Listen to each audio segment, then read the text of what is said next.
Bismillahirrahmanirrahim. Assalamualaikum warahmatullahi wabarakatuh. Innal hamdalillah nahmaduhu wa nasta'inuhu wa nastaghfiruh. Wa na'udzu billahi min shururi anfusina wa min sayyiati a'malina. Man yahdihillahu fala mudilla lahu wa man yudlil fala hadiya lahu. وأشهد أن لا إله إلا الله وحده لا شريك له وأشهد أن محمدا عبده ورسوله صلى الله عليه وعلى آله وصحبه وسلم تسليما مزيدا. يقول ربنا جل جلاله في كتابه الكريم: يا أيها الذين آمنوا اتقوا الله حق تقاته ولا تموتن إلا وأنتم مسلمون. وقال جل جلاله: يا أيها الناس اتقوا ربكم الذي خلقكم من نفس واحدة وخلق منها زوجها وبث منهما رجالا كثيرا ونساء واتقوا الله الذي تساءلون به والأرحام إن الله كان عليكم رقيبا. وقال جل وعز: يا أيها الذين آمنوا اتقوا الله وقولوا قولا سديدا يصلح لكم أعمالكم ويغفر لكم ذنوبكم ومن يطع الله ورسوله فقد فاز فوزا عظيما. أما بعد، فإن أصدق الحديث كلام الله وخير الهدي هدي محمد صلى الله عليه وسلم وشر الأمور محدثاتها فإن كل محدثة بدعة وكل بدعة ضلالة وكل ضلالة في النار أعاذني الله وإياكم منها. Ikhwan al-kiram wa akhwati al-karimat yang ana cintai dan muliakan, rahimani Allah wa iyyakum wa baraka fikum. Kita bersyukur kepada Allah Jalla wa Ala yang telah berfirman: wa in ta'uddu ni'matallahi la tuhsuha innal insana ladzalumun kaffar. Dan kalaulah kalian menghitung-hitung akan nikmat Allah atas kalian, la tuhsuha, niscaya kalian tidak akan mampu menghitungnya. Innal insana ladzalumun kaffar, sesungguhnya manusia itu pelaku kezaliman dan kekufuran. Bertemu atau berkumpulnya kita di rumah Allah Jalla wa'ala di pagi hari dan di dalam kegiatan yang mulia ini merupakan di antara nikmat dari Allah Jalla wa'ala yang wajib kita syukuri, di mana Allah Jalla wa'ala mempertemu dan mengumpulkan kita di atas undang-undang dasar kita yang satu, yaitu radina billahi rabba wa bil islami dina wa bi Muhammadin sallallahu alaihi wasallam nabiyyan wa rasulah, di dalam sebuah tempat yang paling ia cintai di atas permukaan buminya. Di dalam hadis yang diriwayatkan oleh Imam Muslim dari Abu Hurairah radhiyallahu an, beliau bersabda: inna ahabbal biladi ila Allah masajiduha wa inna abghadal biladi ila Allah aswaquha. Tempat yang paling dicintai oleh Allah di atas permukaan bumi ini adalah masjid, sebagaimana tempat yang paling dimurkai oleh Allah di atas permukaan bumi ini adalah pasar. Maka kita bersyukur kepada Allah Jalla wa'ala yang telah mempertemu dan mengumpulkan kita di dalam sebuah tempat yang paling ia cintai di atas permukaan bumi ini, yaitu rumahnya, masjid, dan di dalam salah satu dari taman-taman surga, majelis ilmu agama. Mudah-mudahan Allah Jalla wa'ala menggolongkan kita ke dalam golongan-golongan yang ia firmankan di dalam hadis qudsi yang diriwayatkan oleh Al-Imam Tirmidzi dengan sanad yang dihasankan oleh Syekh Al-Albani dari Mu'adz bin Jabal radhiyallahu anhu, di mana Allah Jalla wa'ala berfirman: wajabat mahabbati lil mutahabbina fiyya wal mutajalisina fiyya wal mutazawirijina fiyya wal mutabazilina fiyya. Sungguh telah wajib cintaku untuk mereka yang saling cinta mencintai sesama mereka karenaku. Mereka duduk-duduk berkumpul sesama mereka karenaku. Dan insya Allah tiada yang mempertemu dan membuat kita berkumpul saat ini di rumah Allah yang mulia ini kecuali karena ayat-ayat Al-Quran hadis-hadis Nabi SAW dan petuah ulama Islam yang ingin kita simak dan kita dengarkan. Wal mutazawirina fiha, juga telah wajib cintaku untuk mereka yang saling kunjung mengunjungi sesama mereka karena aku. Wal mutabadzilina fi, dan kepada mereka yang saling berbagi, saling memberi di antara mereka karena aku.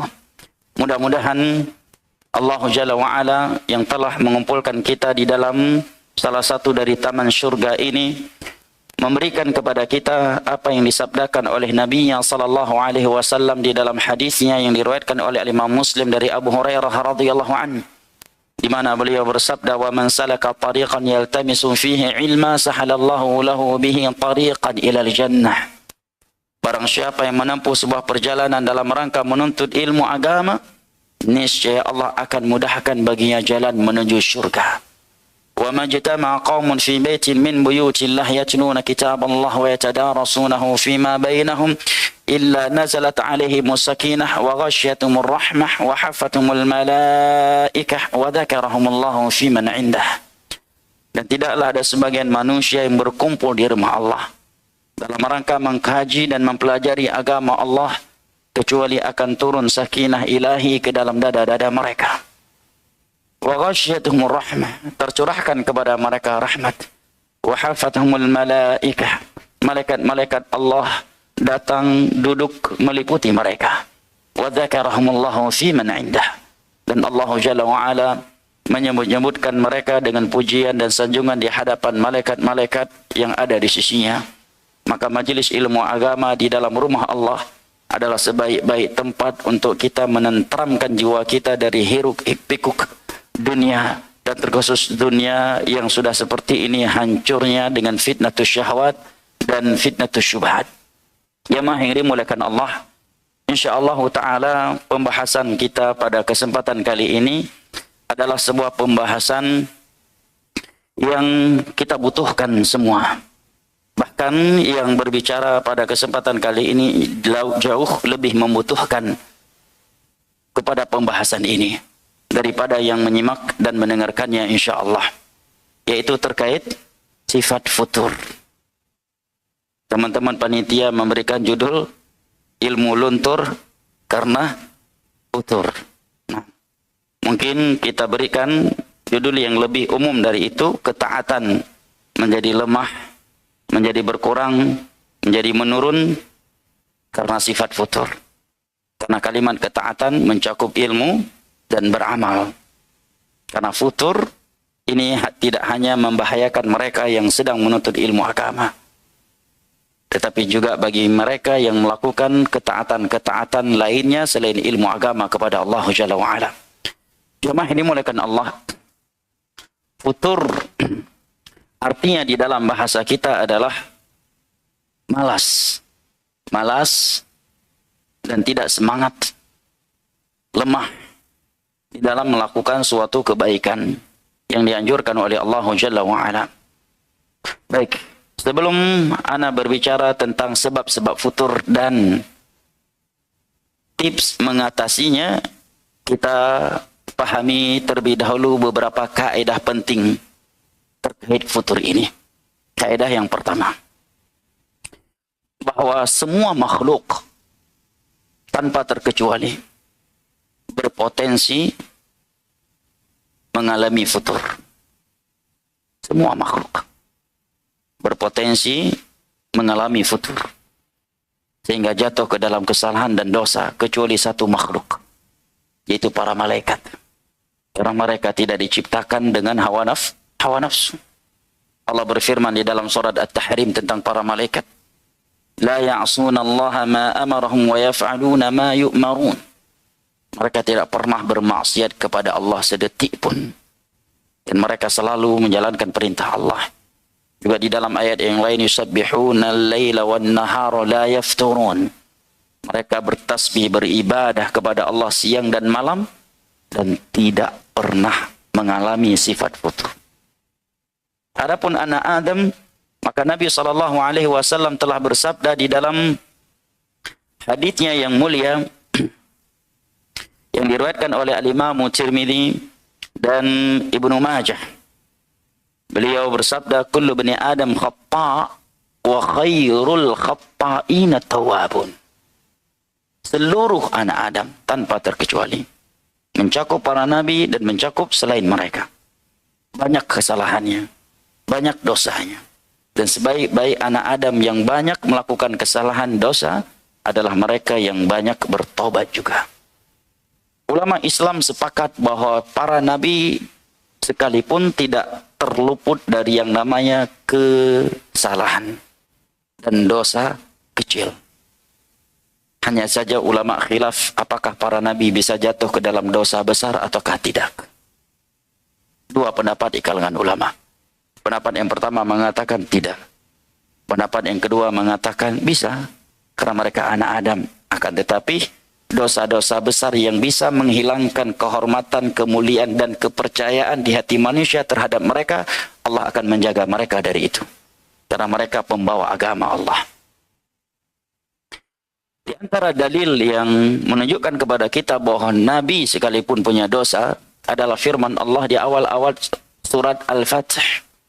Allah berfirman, liyaghfirallahu laka ma taqaddama min dzambika wa ma ta'akhkhar. Allah akan mengampuni dosa-dosamu, yaitu Nabi kita sallallahu alaihi wasallam, yang telah berlalu dan yang akan datang. Menunjukkan mereka punya dosa. Hanya saja Allah sudah pastikan dosa-dosa tersebut sudah dihapus oleh Allah. Sudah dihapus dan sudah diampuni oleh Allah Jalla wa'ala. Makanya ketika Aisyah radhiyallahu anha melihat kaki Nabi kita sallallahu alaihi wasallam bengkak dan pecah-pecah karena lamanya beliau salat malam, dalam Bukhari dari Aisyah radhiyallahu anha, beliau berkata kepada Nabi kita, ya Rasulullah, ataf'alu hadha wa qad ghafarallahu laka ma taqaddama min dzambika wa ma ta'akhkhar. Wahai Rasulullah, apakah engkau harus beribadah seperti ini dahsyatnya, sementara Allah telah mengampuni dosa-dosamu yang telah berlalu dan yang akan datang? Maka Nabi SAW menjawab, afala akunu abdan syakura. Tidakkah aku harus menjadi hamba yang selalu bersyukur kepada Allah? Dan sekian dalil lainnya yang menunjukkan bahwa para nabi sekalipun punya dosa. Untuk dosa kecil, sepakat ulama, mereka melakukannya. Akan tetapi Allah telah memastikan kepada mereka bahwa semua dosa mereka tersebut telah diampuni oleh Allah. Yang kedua, ulama khilaf apakah mereka bisa jatuh ke dalam dosa besar ataukah tidak. Dua pendapat di kalangan ulama. Pendapat yang pertama mengatakan tidak kalau untuk dosa besar. Pendapat yang kedua mengatakan bisa, tetapi untuk dosa-dosa besar yang dapat menghilangkan kepercayaan manusia kepada mereka, ini tidak mungkin mereka menyentuhnya, seperti dusta, zina, khamar, dan dosa-dosa besar lainnya yang apabila seseorang melakukannya, jatuhlah kehormatan, kemuliaan, dan hilanglah kepercayaan di hati manusia terhadap mereka. Karena mereka para nabi dan para rasul yang membawa agama Allah Jalla wa'ala. Ikhwan al-karam wa akhwati al-karimat, di dalam hadis yang diriwayatkan oleh al-Imam Muslim, Nabi kita sallallahu alaihi wasallam bersabda, laula walladhi nafsi biyadihi law lam tudhnibu la dhahaba Allahu bikum wa la jaa biqaumin yudhnibuna fayastaghfiruna Allah fayaghfiru lahum. Seandainya semua kalian, demi Allah yang jiwaku berada di tangannya, tidak pernah menyentuh dosa, maka Allah akan lenyapkan kalian dan Allah ciptakan makhluknya yang baru yang berbuat dosa, kemudian mereka bertobat memohonkan ampunan kepada Allah, kemudian Allah mengampuni mereka.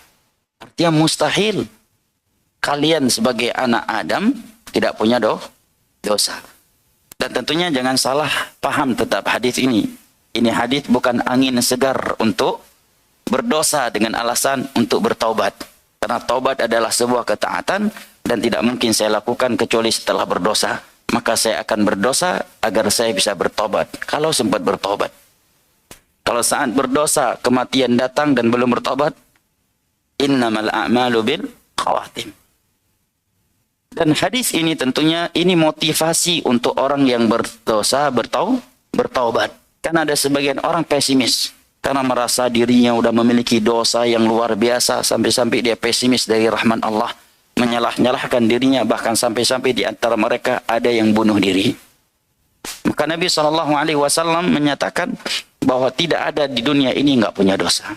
Bahkan seandainya makhluk di dunia ini kalian enggak punya dosa, kalian ketika Nabi bersabda demikian, siapa jamaah di depan beliau saat itu? Abu Bakar, Umar, Uthman, Ali, dan para sahabat beliau lainnya yang sebagian nama mereka sudah disebut secara langsung oleh Nabi sebagai calon-calon penduduk surga di hadapan mereka langsung. Kepada mereka Nabi mengatakan, walladzi nafsi biyadihi law lam tuznibu la dhahaba Allahu bikum wa la jaa biqaumin yuznibuna fayastaghfiruna Allah fayaghfiru lahum.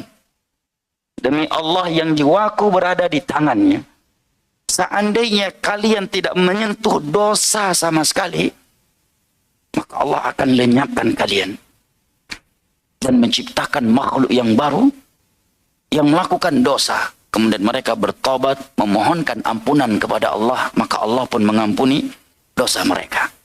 Ini kaidah yang pertama.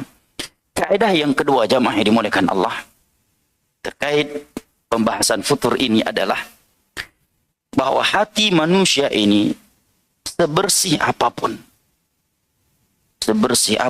sekokoh apapun di atas keimanan, meskipun hatinya itu benar-benar merasakan betapa manisnya iman, betapa manisnya salat, zakat, puasa, haji, dan ibadah-ibadah lainnya, tetap akan mengalami yang namanya sifat malas, akan mengalami yang namanya futur. Sebersih apapun hati, meskipun hatinya telah merasakan betapa manisnya iman, betapa manisnya iman, betapa kokohnya iman tersebut, tetap hati dia akan mengalami futur, mengalami sifat malas. Diriwayatkan oleh Imam Ahmad bahwa Nabi SAW bersabda, innama sumiyal qalbu min taqallubih, innama mathalul qalbi kamathali rishatin mu'allaqatin fi asli syajarah yuqallibuha ar-rihu dhahran li batn. Nabi mengatakan tidaklah qalbun, hati, dalam bahasa Arab qalbun dinamakan qalbun kecuali karena dia suka taqallub, suka berubah-ubah. Qalbun artinya terbalik. Hati dinamakan qalbun, sesuatu yang terbalik karena dia mudah inqalaba yanqalibu, mudah berbolak-balik, berbalik dari keimanan yang kuat kepada keimanan yang lemah. Bahkan terkadang bisa secara totalitas terbaliknya, dari keimanan kepada kekufuran.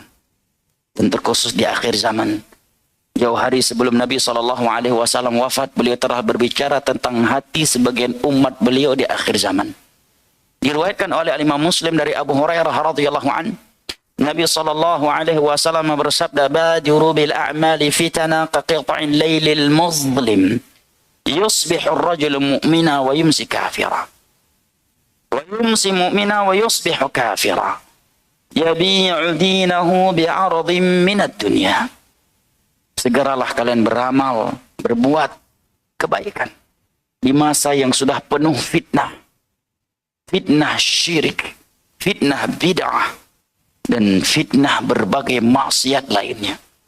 Tidaklah kita keluar dari masjid ini kemudian mengangkat satu langkah dari langkah-langkah kita, kecuali kita melihat di sana Allah dimaksiati dengan syirik, di sana Allah dimaksiati dengan bid'ah, dan di sana Allah dimaksiati dengan berbagai maksiat lainnya yang di bawah syirik dan bid'ah. Maka Nabi mengatakan di masa yang sudah penuh fitnah, segera beramal. Kalau ingin taubat, segera. Jangan menunggu ini dan itu. Jangan nunggu dicopot dulu jabatannya baru taat. Jangan tunggu pensiun dulu baru berubah menjadi Abu Lahab. Jangan nunggu miskin dulu baru dekat dengan Allah. Badiru bil a'mali fitnah. Kalau kamu berada di zaman fitnah, jangan bermain-main dengan keimanan dan agamamu. Segerakan beramal. Karena Nabi mengatakan qaqita'il lailil muzlim, Karena orang yang berada di zaman yang penuh fitnah itu seperti orang yang berjalan di dalam kegelapan malam. Nabi mengumpamakan fitnah itu kaqita'il lailil muzlim, seperti potongan-potongan malam yang sangat gelap. Seorang yang menempuh perjalanan, dan keumuman perjalanan di masa itu adalah membelah padang pasir. Nggak ada sinar cahaya matahari, sinar listrik. Dan terkhusus di malam-malam di mana bulan masih belum muncul atau kecil dan tidak ada bintang. Di dalam kegelapan. Orang yang melakukan perjalanan di dalam kegelapan malam, dia terancam akan diterkam oleh binatang-binatang buas. Terancam akan diculik, dibunuh, dirampok, disengat oleh binatang-binatang, hewan-hewan yang berbisa. Atau dia terancam jatuh ke dalam jurang-jurang yang ada dan dia tidak melihatnya. Demikianlah di masa fitnah. Dan lebih dalam lagi makna hadis Nabi ini dengan sabda beliau yang setelah itu. Kata beliau, yusbihur rajulu mu'mina wa yumsi kafir. Ada sebagian umatku di akhir zaman di pagi hari masih mukmin, tetapi di sore harinya dia sudah kafir. Wa yumsi mu'mina wa yusbihu kafira. Dan ada juga di antara umatku di akhir zaman di sore harinya masih mukmin, tetapi di pagi harinya dia sudah kafir. Apa sebabnya? Yabi'u dinahu bi'aradhin minad dunya.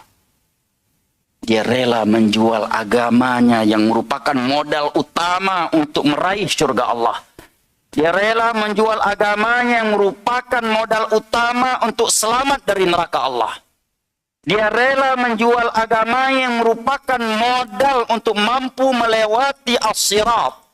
Sebuah jembatan yang Allah bentangkan di atas neraka Jahannam lebih tipis daripada rambut dan lebih tajam daripada pedang. Rela dia jual itu semuanya bi'aradhin minad dunya. Agamanya yang karenanya dia diciptakan, karenanya dia akan selamat dari azab kubur dan mendapatkan nikmatnya, karenanya di padang mahsyar dia akan bisa bertemu atau memasuki telaga Nabi, yang karenanya dia akan bisa melewati as-sirat, yang karenanya dia bisa masuk ke dalam syurga dan selamat dari neraka. Yabi'u dinahu bi'aradhin minad dunya. Dia rela menjualnya demi secuil dunia ini. Dunia ini jamaah dimuliakan Allah dengan berbagai pernak-pernik dan kelezatan di dalamnya, tetap Allah dan Rasulnya menamakannya dengan secuil. Bahkan di dalam hadis yang diriwayatkan oleh Al-Imam Tirmidzi dengan sanad yang dihasankan oleh Al-Imam Al-Albani dari Sahal bin Sa'ad As-Sa'idi radhiyallahu an, Nabi bersabda, "Law kanatid dunya tazinnu 'inda Allahi janaha ba'udatin lama saqa minha al-kafir syurbat ma." Seandainya dunia beserta isinya,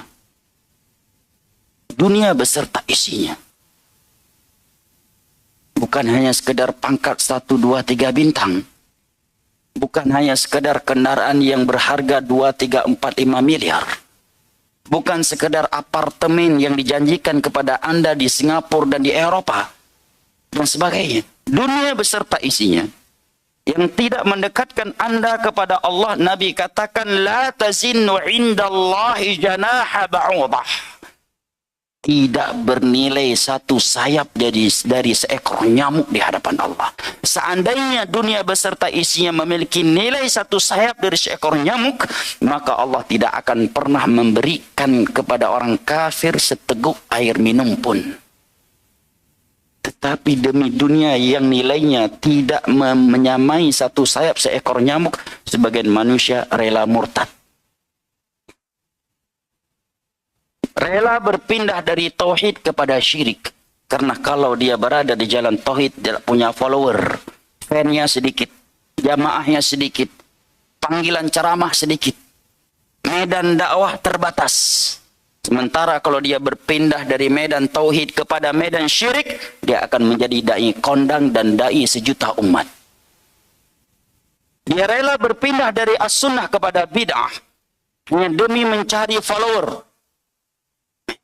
agar bertambah jadwal ceramahnya, agar menjadi dai sejuta umat yang diterima oleh setiap kalangan. dan rela berpindah dari salat kepada maksiat. Dan betapa banyak orang demi dunia yang nilainya kata Nabi tidak senilai satu sayap dari seekor nyamuk, dia rela melakukan berbagai kontra intelijen. Dia rela melakukan berbagai chipkon yang mengancam nyawa manusia, yang bisa menyebabkan pertumpahan darah.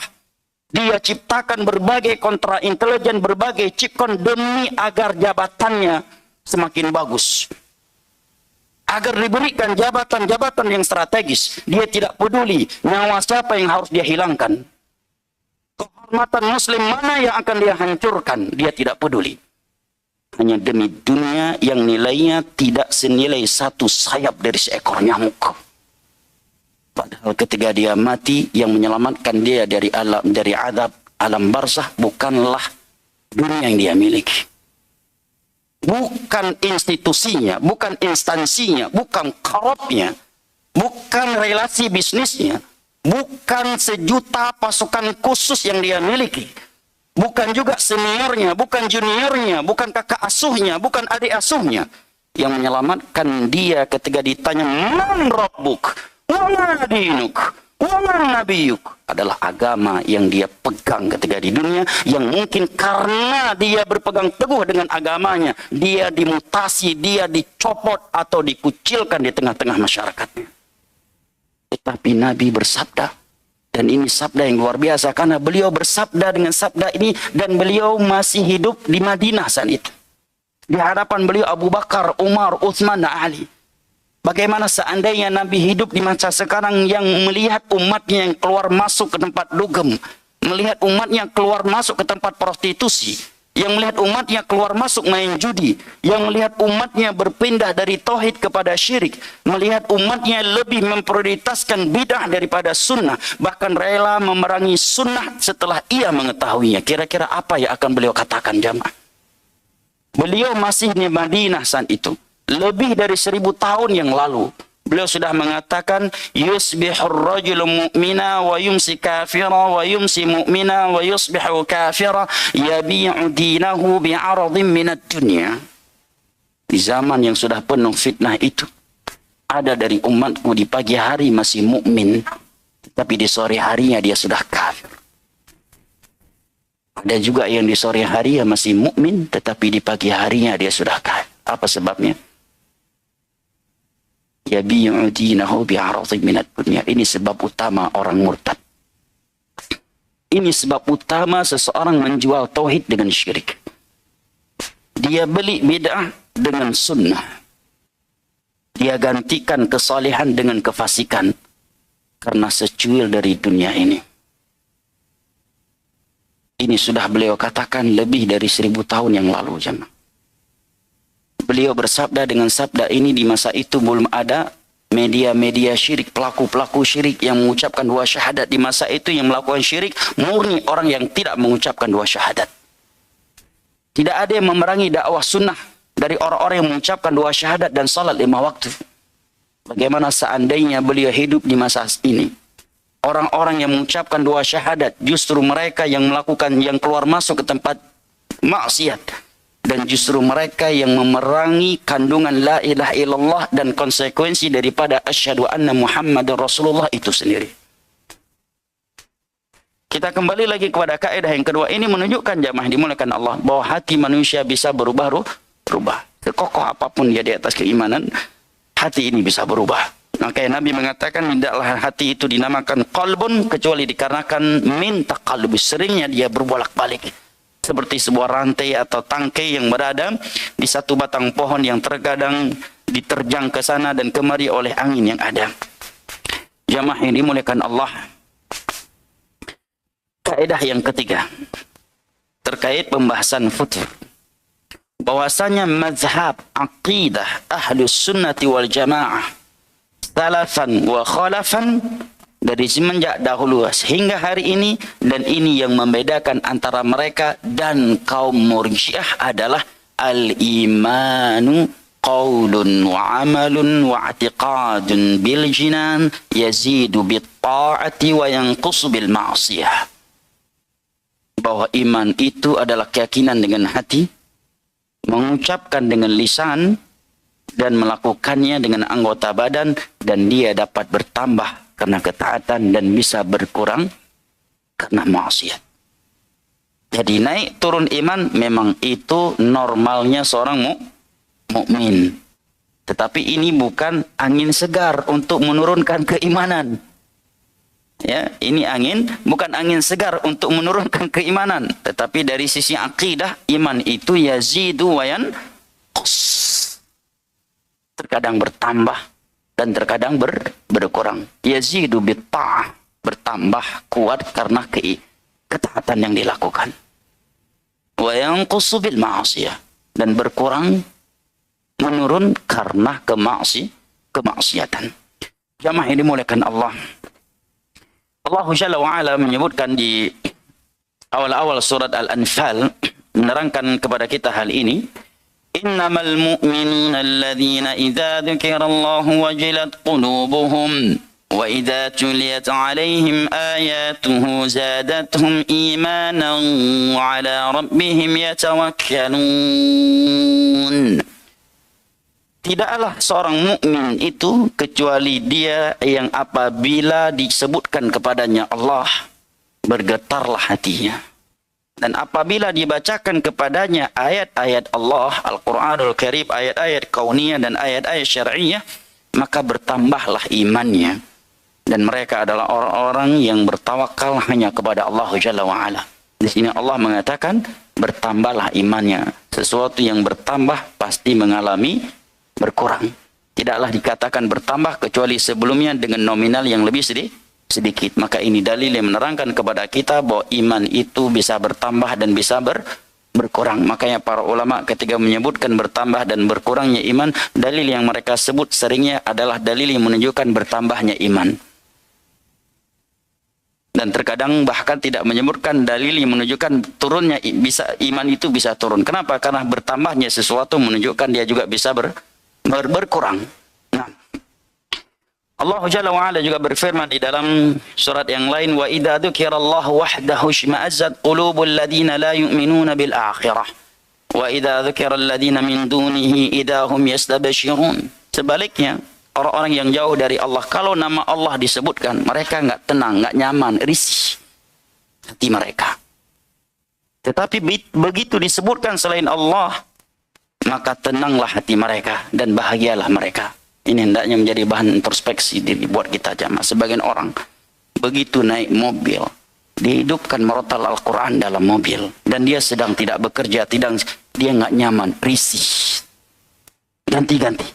Begitu dihidupkan musik, wah ini baru nyaman, Masya Allah. Ya, baru lega hidupnya. Nasallallahu salamu alaihi. Bahkan ada sebagian orang tua ketika anaknya sering menghidupkan merotal Al-Quran di rumahnya, justru berkata, emangnya di rumah kita ada orang yang sedang mati ya nak? Kok sering banget kamu hidupkan Al-Quran, katanya. Tapi kalau dihidupkan musik dari pagi sampai malam, nggak masalah. Tenang, tentram hidupnya. Ini ciri-ciri orang yang akan celaka dunia dan akhirat jamaah. Jamaah yang dimuliakan Allah. Kaidah yang keempat terkait pembahasan futur ini.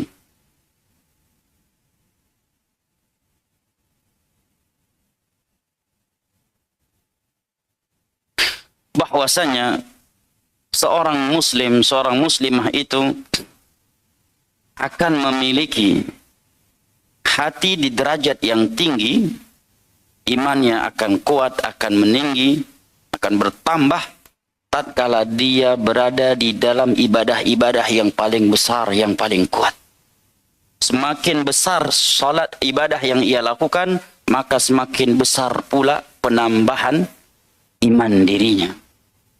Nah, sebagai contoh, salat. Ini ibadah yang paling meningkatkan iman seseorang. Maka Nabi SAW sendiri mengatakan, hubbiba ilayya minad dunya at-tib wan nisa wa ju'ilat qurratu 'aini fi shalah. Perkara dunia yang Allah berikan cinta terhadapnya di dalam hatiku adalah wewangian dan kaum wanita. Tetapi ketenangan jiwaku ada di saat aku sedang di dalam salat. Pertanyaannya jamaah, Apakah Nabi kalau sedang di luar salat beliau bermaksiat? Tidak. Bahkan mubah pun mungkin tidak boleh lakukan. Minimal perbuatan beliau mustahab. Kalau beliau sedang di luar salat, pasti di atas ketaatan atau di dalam ketaatan yang lainnya.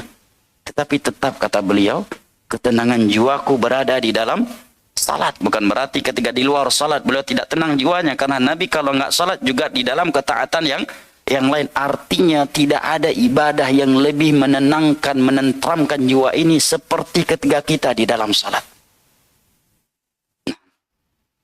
Maka yang salat menjadi ibadah yang paling besar di dalam Islam. Dan menjadi rukun Islam yang paling besar setelah dua syahadat.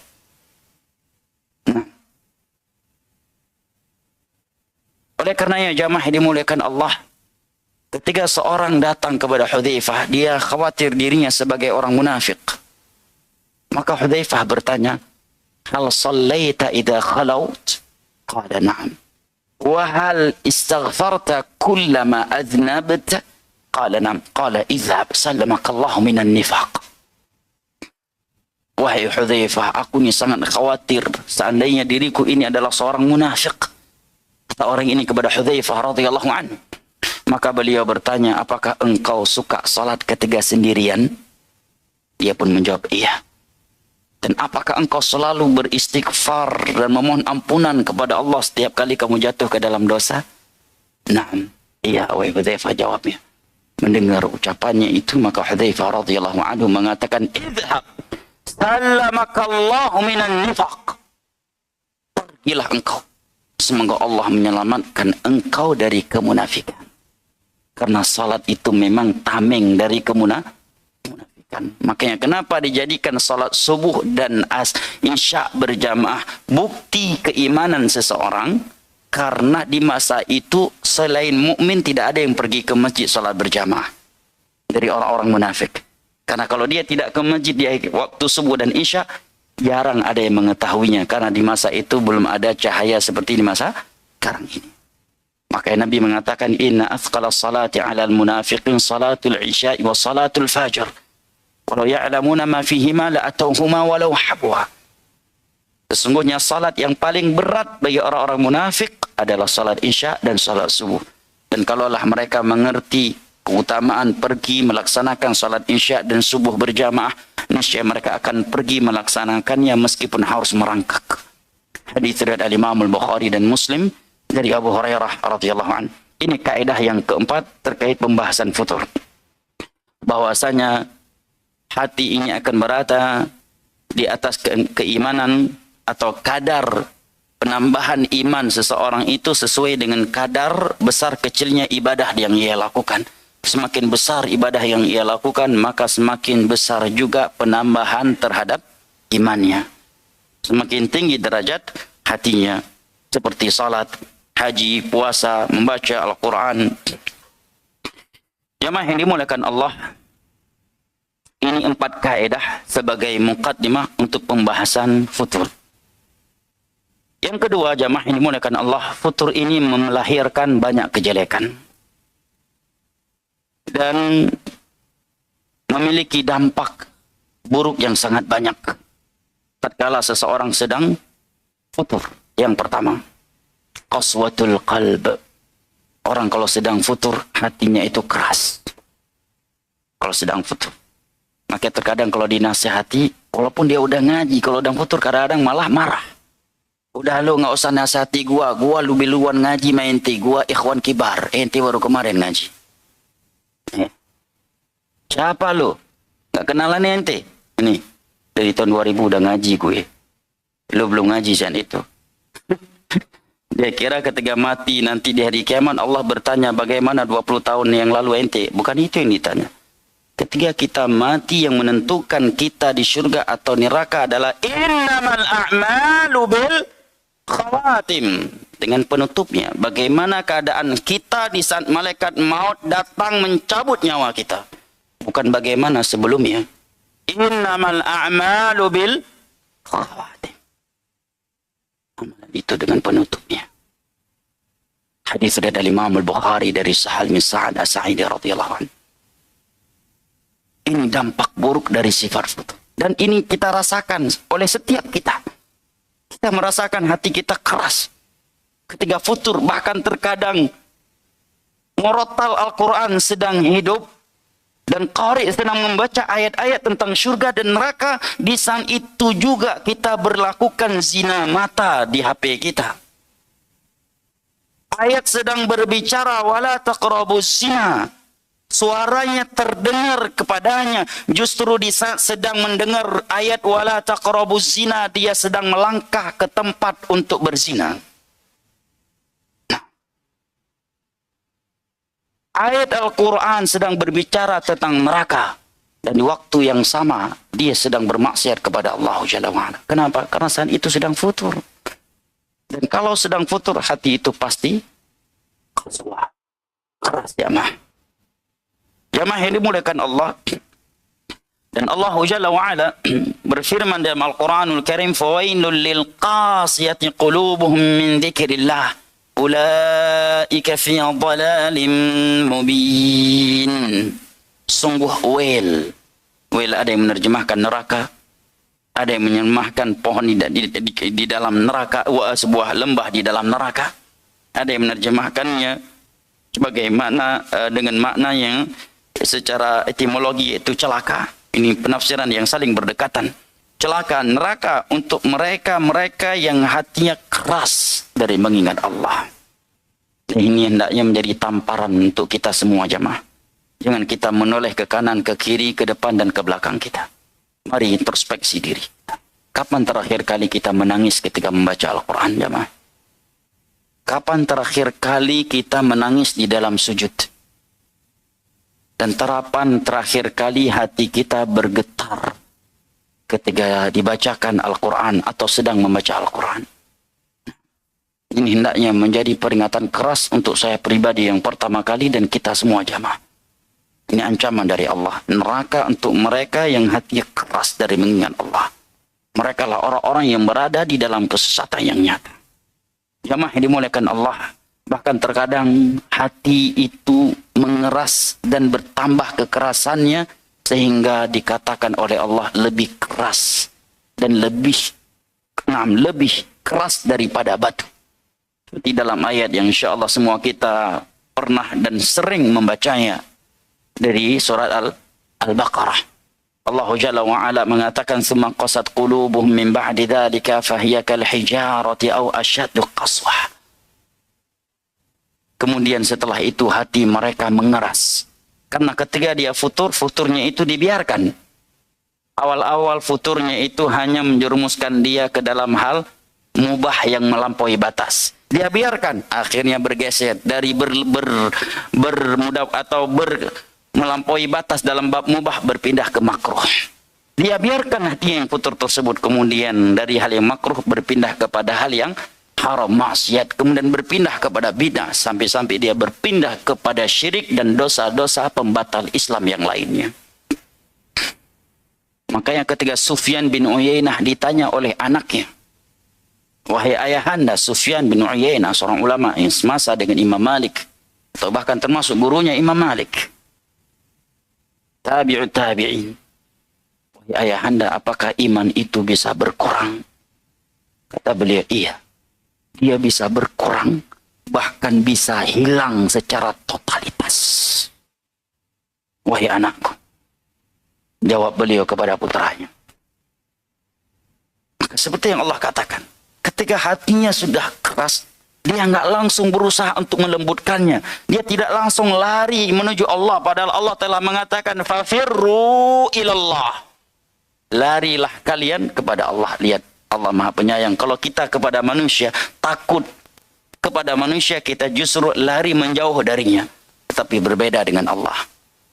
Kalau kalian sudah bermaksiat, telah membangkang, telah durjana kepada Allah, Allah panggil, fafirru ilallah, kemarilah kalian. Larilah kalian kepada Allah, larilah ke salat, larilah ke baca Al-Quran, larilah ke sedekah, larilah ke umrah, larilah ke haji, larilah kepada birru walidain dan berbagai ketaatan yang lainnya. Fafirru ilallah. Larilah kalian menuju Allah. Tetapi sebagian orang membiarkannya. sehingga hatinya semakin membeku. Bahkan kata Allah, fahiyakal hijarah, sehingga kerasnya seperti kerasnya batu.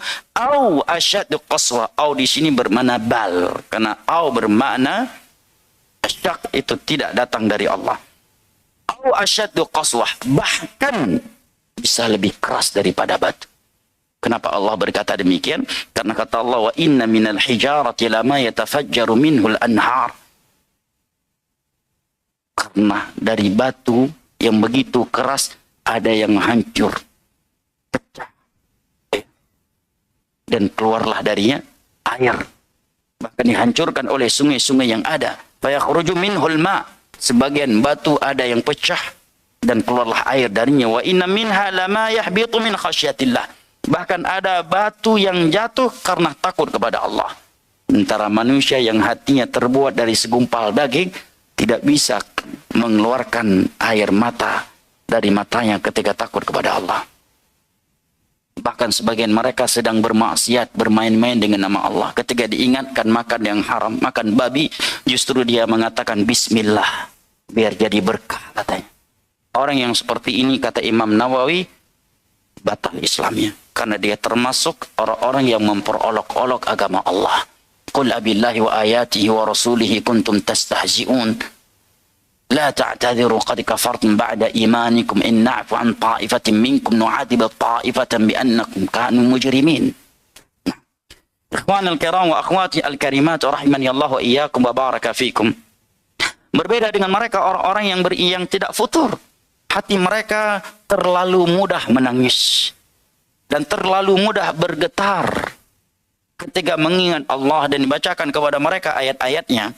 Allah Jalla wa'ala berfirman di dalam surat Ghafir, Allahu nazzala ahsanal hadithi kitaban mutasyabihan mathaniya taqsha'iru minhu juludul ladhina yakhshawna rabbahum thumma talinu juluduhum wa qulubuhum ila dhikrillah dhalika hudallah yahdi bihi man yasha' وَمَنْ يُضْلِلِ اللَّهُ فَمَا لَهُ مِنْ هَادٍ.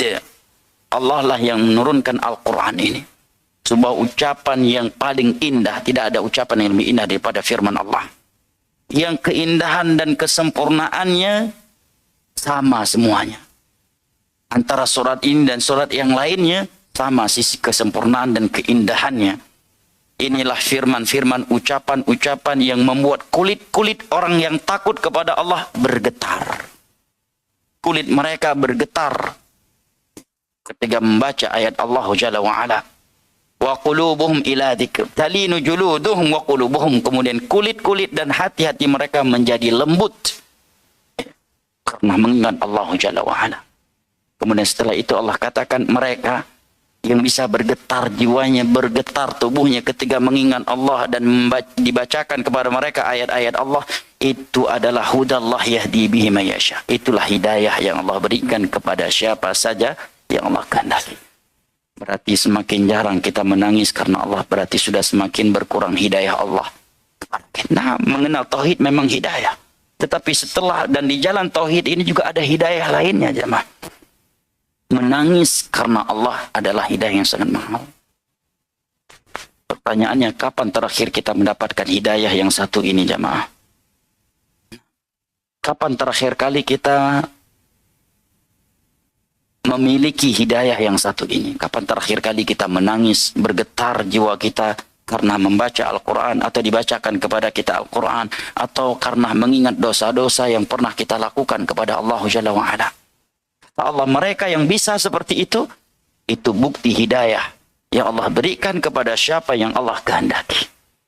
Jadi jangan justru bangga ketika sulit menangis. Itu tanda kesesatan dari Allah. Maka setelah Allah katakan itu hidayah untuk mereka yang Allah kehendaki, kemudian Allah mengatakan wa may yudlilillah fama lahu min had.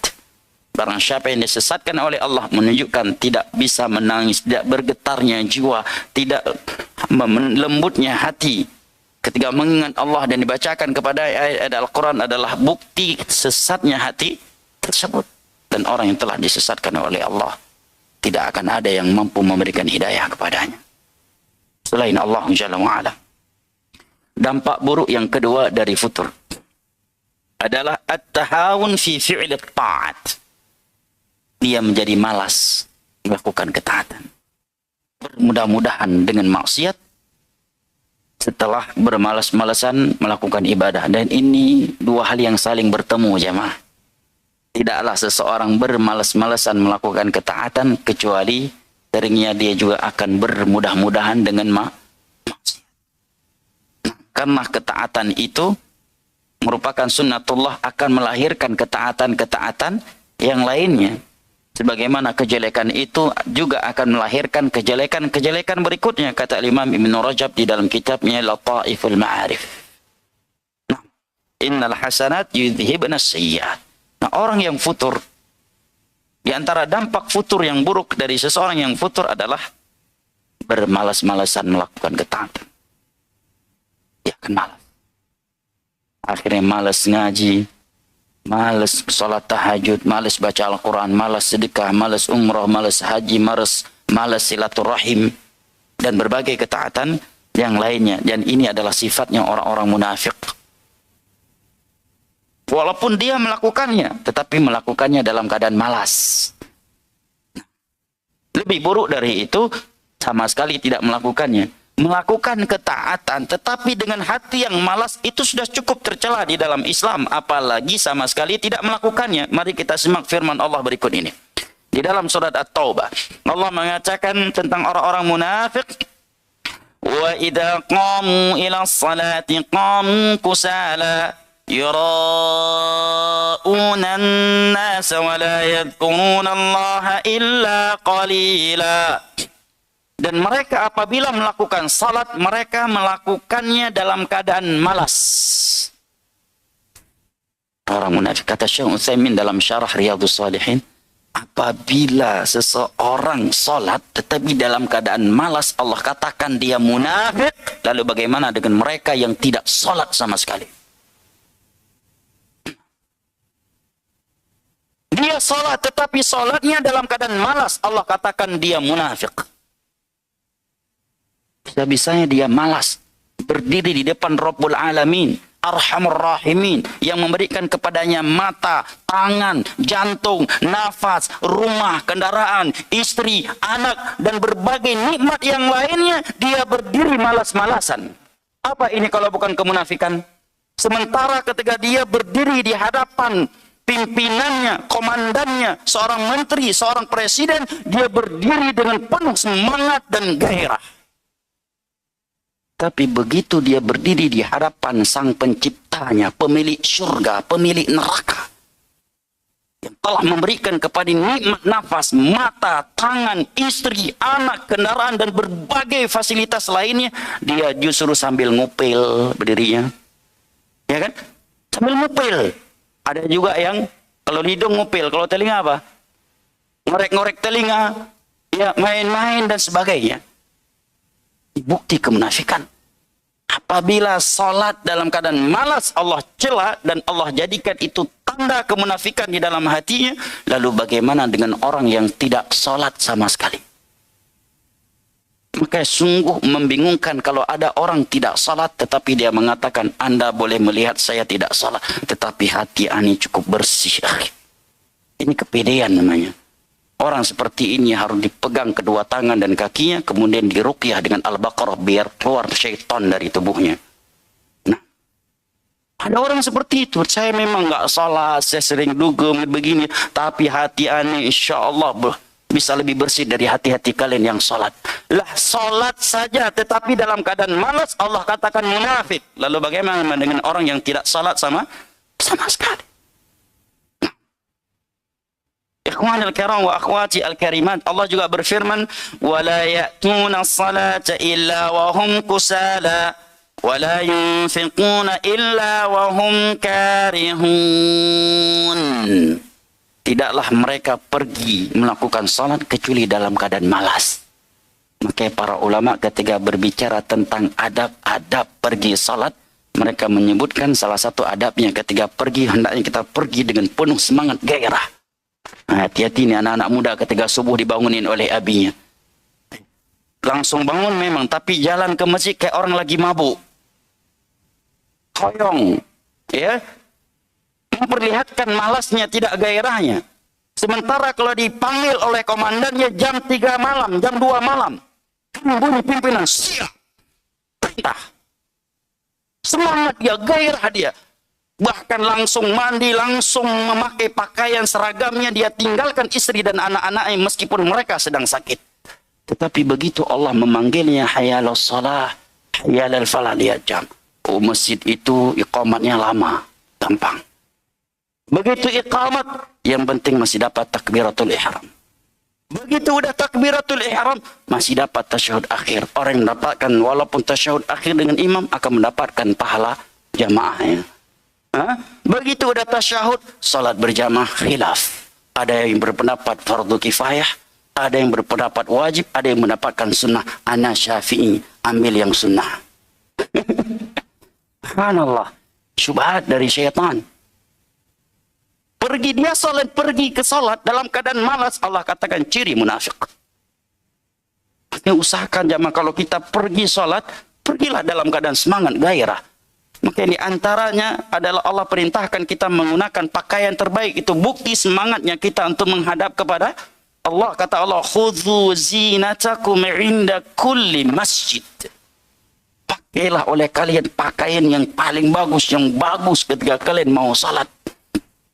Makanya sebelum salat 5 waktu di sana kita dianjurkan salat ba'di, qabliyah, baik ada yang qabliyah, rawatib, ataukah sunnah yang bukan rawatib. Sehingga ketika kita berdiri takbiratul ihram untuk salat yang wajib, dalam keadaan kita sudah semangat, gairah, sifat malas sudah hilang atau berkurang. Allah katakan orang-orang munafik itu kalau pergi salat wahum kusala, pergi dalam keadaan malas. Mungkin anak-anak orang begitu, apalagi anak-anak muda ketika dibangunkan salat subuh oleh ayah dan uminya, bangun memang, tapi pergi begini hoyong kayak orang baru selesai mabuk, atau kayak orang baru sedang mabuk.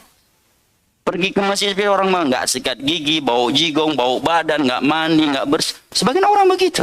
Makanya Nabi berkata kepada para sahabatnya, man akala basalan aw thaman fala yaqrabanna masjidana. Barang siapa yang mulutnya bau karena makan bawang merah, bawang putih ataukah yang lainnya, jangan dia masuk ke Masjid Nabawi salat bersama kami. Karena malaikat itu terganggu tatkala ada anak Adam yang terganggu gara-gara bau mulut kalian. Bau mulut ketika salat bukti tidak semangat dia menghadap kepada Allah. Kalau seorang muslim itu begitu waktu zuhur sebentar lagi dia udah bersiap-siap. Dia akan membersihkan mulutnya, akan mencium badannya bau ataukah tidak. Kalau bau dia akan hilangkan karena ingin menghadap kepada Rabbul Alamin Al-Khaliq. Berani antum menghadap ke presiden dengan bau jigong?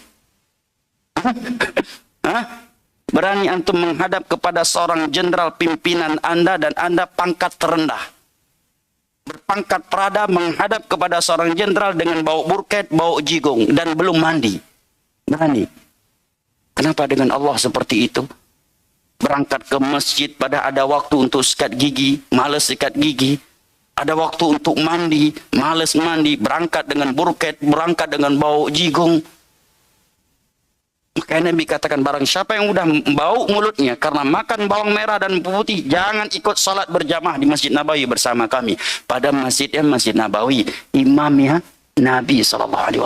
Nabi larang. Itu bukti orang-orang malas. Kalau dia semangat, dia akan bersih-bersih sebelum sholat. Kecuali di luar kemampuan. Fattaqullaha mastata'tum tentunya. Dan walillahil hamdu wal minnah. Nabi disebutkan oleh Ali bin Abi Thalib, kalau nggak ada siwak di tangannya, beliau tetap membersihkan mulutnya sebelum wudu dengan jari jemari tangannya. Walaupun tidak bisa menghilangkan totalitas, paling tidak meminimalisir. Bisa juga seandainya kita memang ada sebagian ketiak itu cepat berubah baunya. Walaupun dia bersih, dia wangi. Dia bisa cium walaupun nggak bawa deodoran, kan dia bisa menggunakan tisu basah. Ya kan?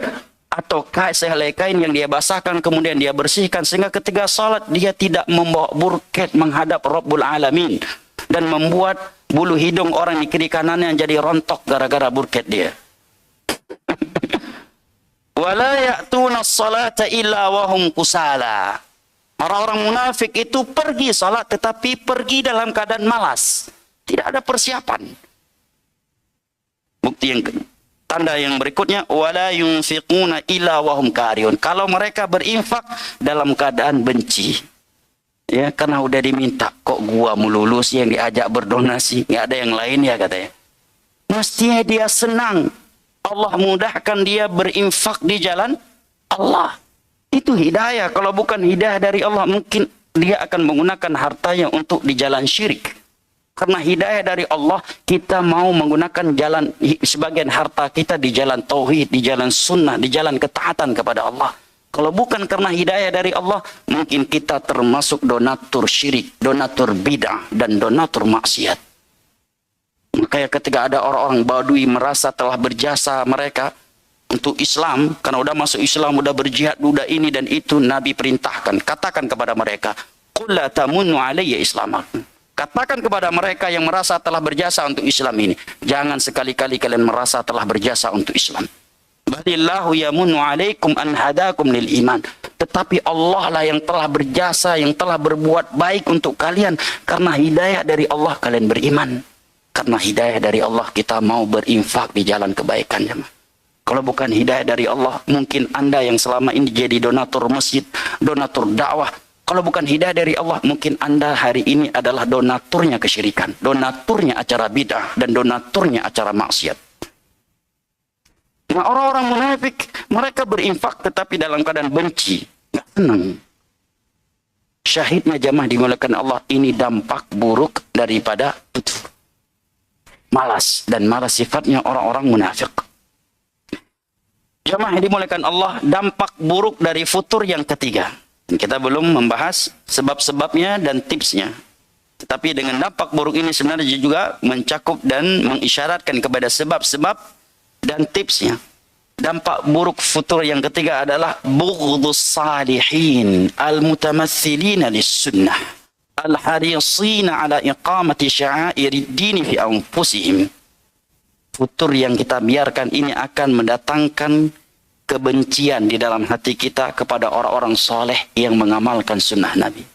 Dan itu kita sadari. Kita sendiri, terang kalau sedang futur males ada orang di samping kita bicara agama. Iya kan? Orang lain baca Al-Quran kita jadi risih. Dia nasihati kita, kita juga risih.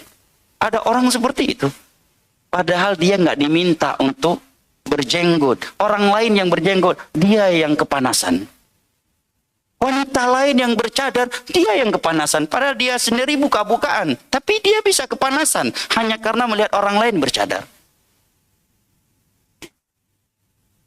Wanita lain yang nutup aurat, dia yang kepanasan. Dia yang risih. Pada wanita-wanita yang nutup aurat nggak pernah minta uang untuk beli pakaian kepada dia. Begitu juga sebagai laki-laki, orang lain yang sholat, dia yang risih. Begitu lihat orang sholat, berjenggot, celana cingkrang, risih, nggak nyaman hidupnya. Tapi kalau melihat orang yang kumisnya sudah seperti pisang goreng hangus, dia nggak risih. Wanita-wanita yang mengumbar auratnya, yang membentukkan lekukan-lekukan tubuhnya, dia tidak risih. Bahkan menganggap inilah orang-orang yang paling moderat hidupnya. Begitu ada wanita-wanita yang menutup aurat, dia risih, dia nggak nyaman. Bahkan sinis terhadap mereka. Jemaah yang dimuliakan Allah.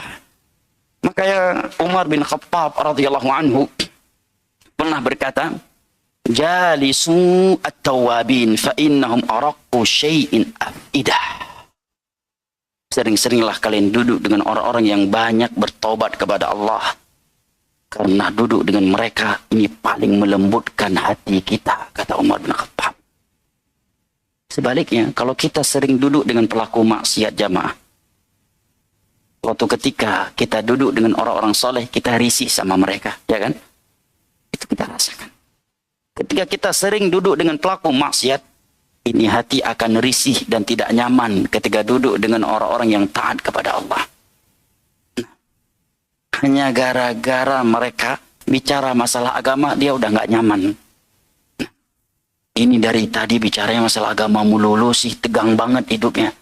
Padahal bukan tegang, karena dia udah terlalu sering duduk di majelis yang bermain-main dengan agama, bermaksiat, bicara wanita, bicara syahwat, bicara dunia. Begitu duduk di majelis kopi dengan orang-orang yang bicara, Masya Allah kajian tadi faedahnya begini, dia risih, katanya tegang banget hidupnya.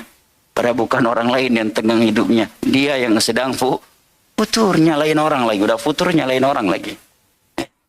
Ikhwan al-kiram wa akhwati al-karimat. Abu Darda radhiyallahu anhu mengatakan sebagaimana yang disebutkan oleh Abu Nuaim dalam kitabnya Hilyatul Awdiyah. Ini ucapan yang seyogyanya antum tulis dengan tinta dari emas.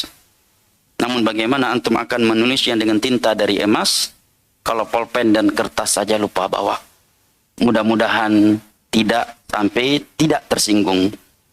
Mudah-mudahan tidak sampai tidak tersinggung. Abu Darda radhiyallahu anhu mengatakan, la tazaluna bi khairin ma ahbabtum khiyarakum. Kalian masih di dalam kebaikan selama kalian masih mencintai orang-orang yang baik. Bukan berarti angin segar, nggak apa-apa ente jahat, yang penting cinta sama orang baik. Bukan ini maksudnya. Ya. Tapi anjuran Abu Darda radhiyallahu anhu. Abu Nuaim, ya.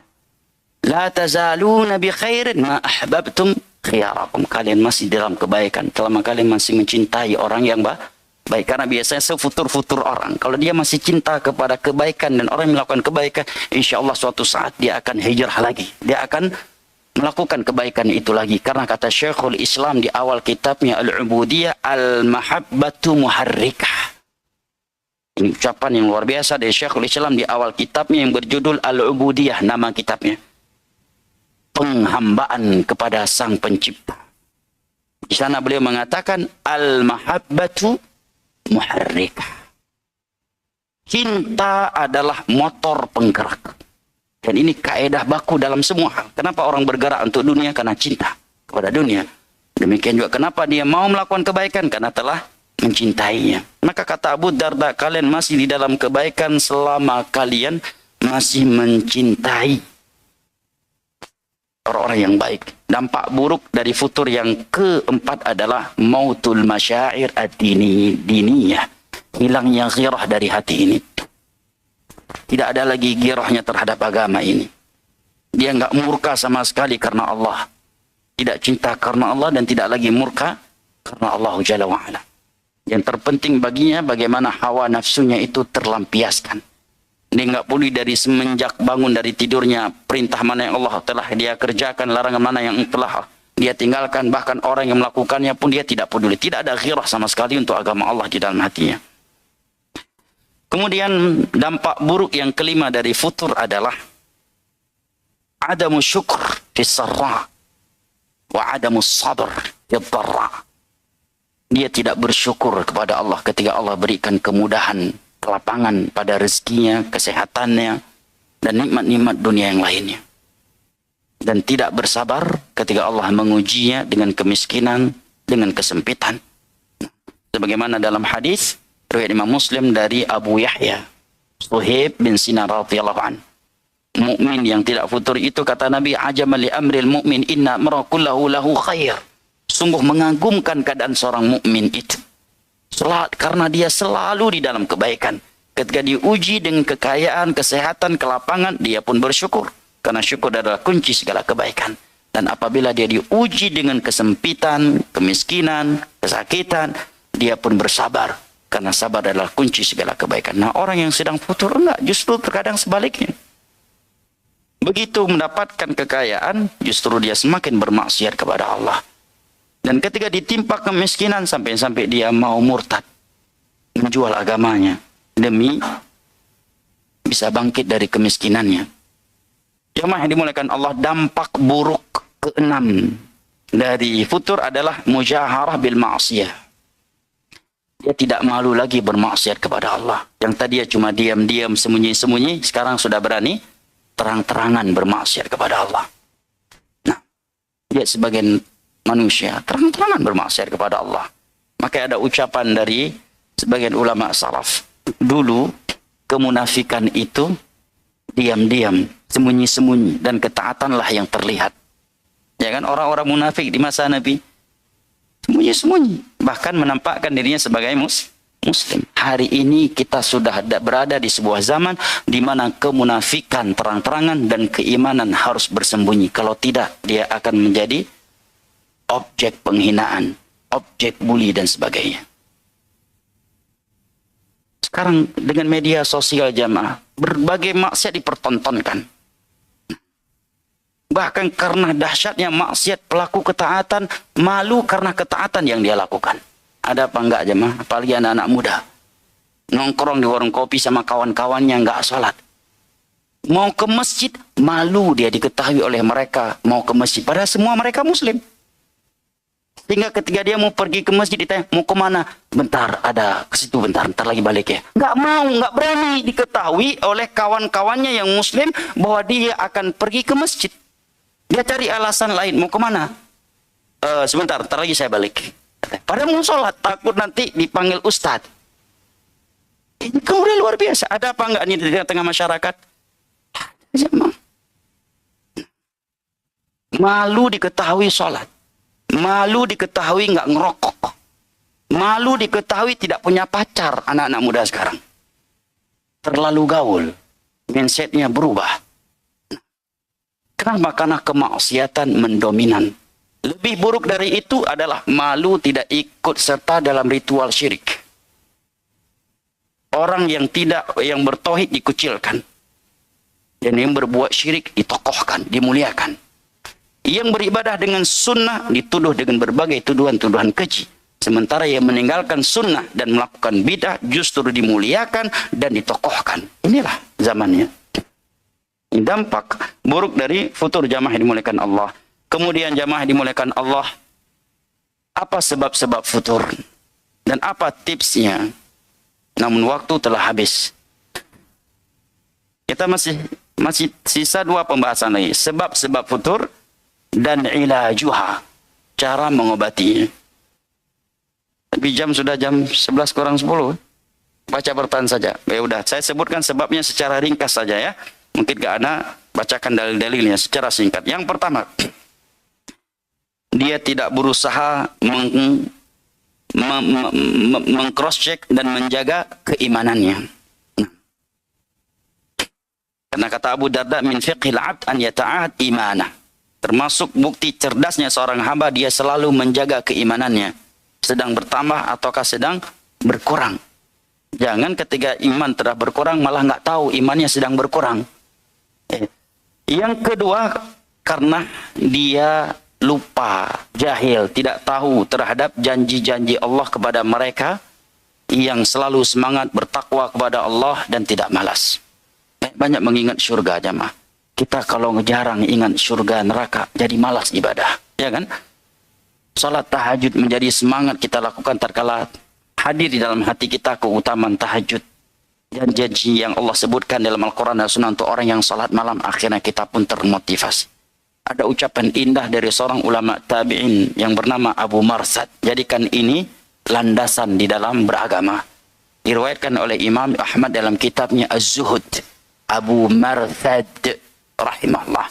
Beliau mengatakan, man alima fadail al-a'mal hanat alaihi fi jami'il ahwal.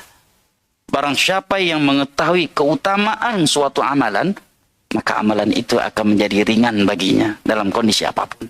Maka kata para ulama, kalau kita ingin semangat melakukan sesuatu, pelajari dulu sesuatu itu dan pelajari keutamaannya. Karena kita akan semangat melakukan sesuatu kalau sudah mengetahui keutamaan dan keistimewaannya. Nah, ketika seorang mengetahui keutamaan istiqamah di atas sunnah, keutamaan majelis ilmu agama, keutamaan salat malam, keutamaan sedekah, dia pun akan semangat melakukannya. Sebab futur yang ketiga adalah istiba'at al-uqubat ad-diniyah. Dia menganggap jauhnya ancaman-ancaman yang Allah berikan kepada, yang Allah utarakan kepadanya. Ketika dia mendengar ayat, mengetahui ancaman ini dan ancaman itu yang akan Allah berikan kepada orang-orang yang bermaksiat, ini masih lama, nanti sore saya bertobat sebelum tidur di malam hari. Ya mungkin itu terjadi minggu depan, ya dan sebagainya. Nanti saya akan bertobat sebelum turunnya adab, sebelum turunnya musibah dan sebagainya.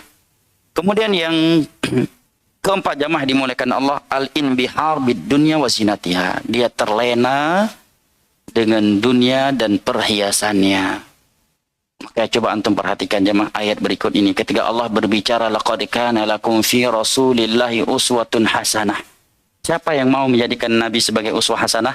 Liman kana yarjullaha wal yawmal akhir. Mereka yang mengharapkan pertemuan dengan Allah dan mengharapkan kehidupan akhirat. Orang yang memprioritaskan dunia, budak-budak dunia tidak akan pernah mau meneladani Rasulullah SAW.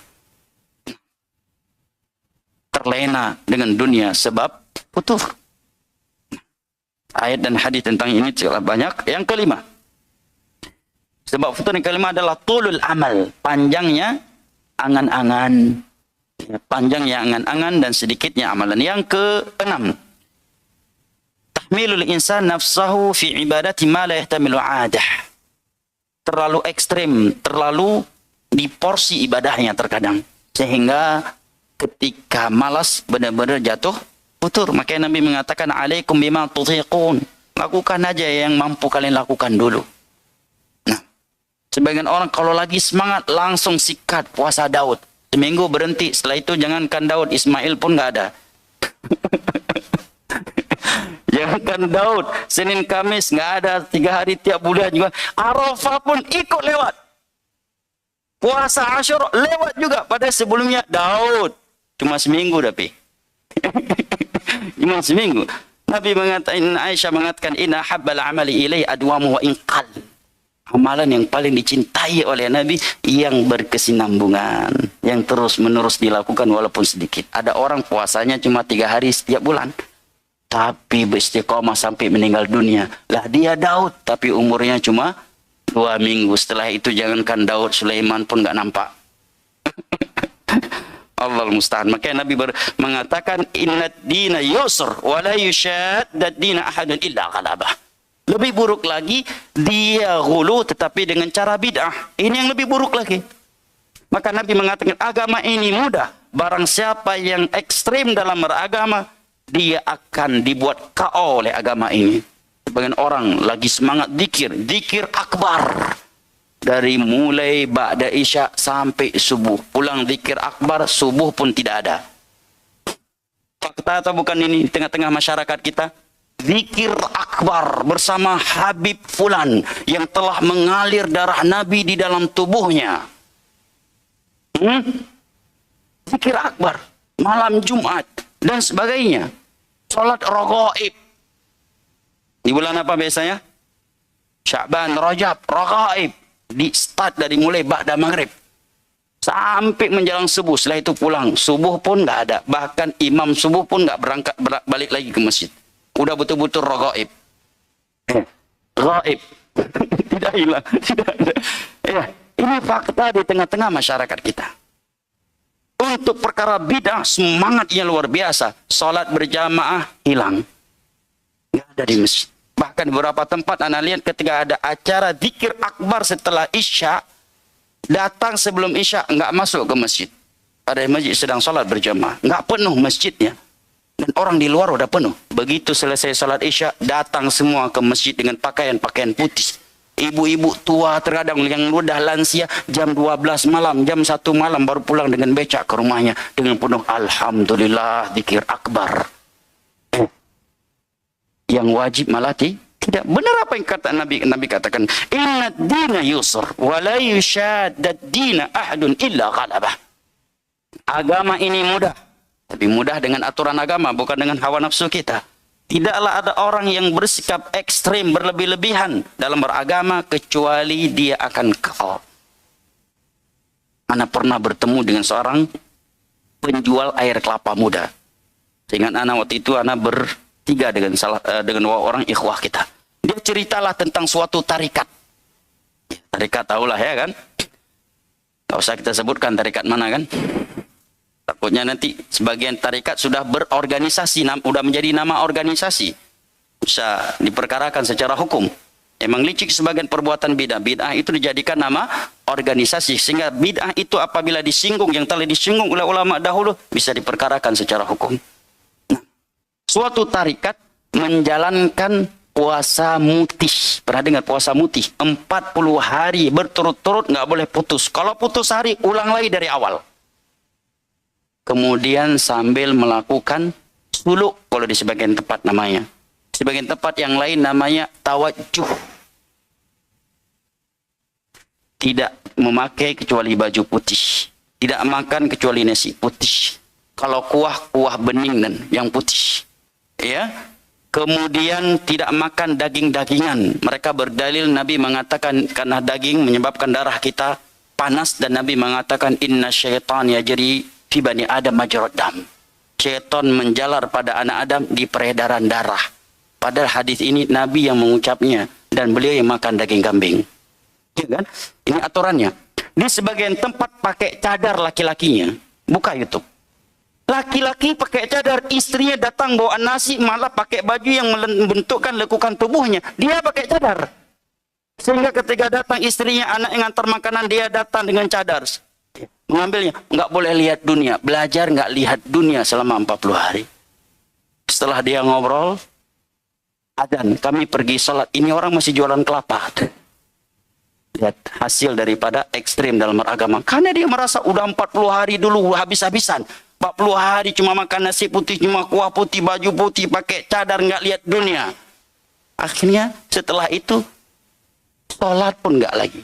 Sungguh benar apa yang Nabi katakan. وَلَا يُشَادَّ الدِّينَ أَحَدٌ إِلَّا غَلَبَهُ. Tidaklah seseorang ghulu dalam beragama, kecuali ujung-ujungnya dia kau dengan agama ini. Ini awalnya semangat 40 hari puasa mutih. Kalau gagal sehari, ulang dari awal lagi. Harus pakai baju putih, nasi putih, nggak boleh makan daging-dagingan. Kakek istri anak pernah diajak. Dan beliau waktu itu sebagai mantan anggota dewan dan sekda suatu provinsi.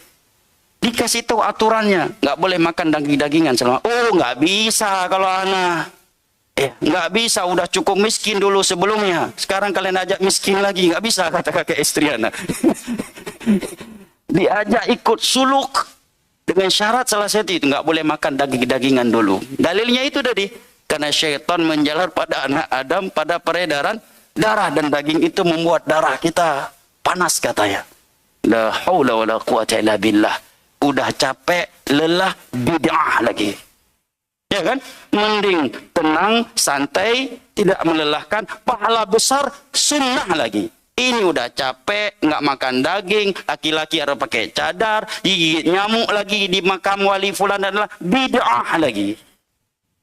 Sungguh merugikan.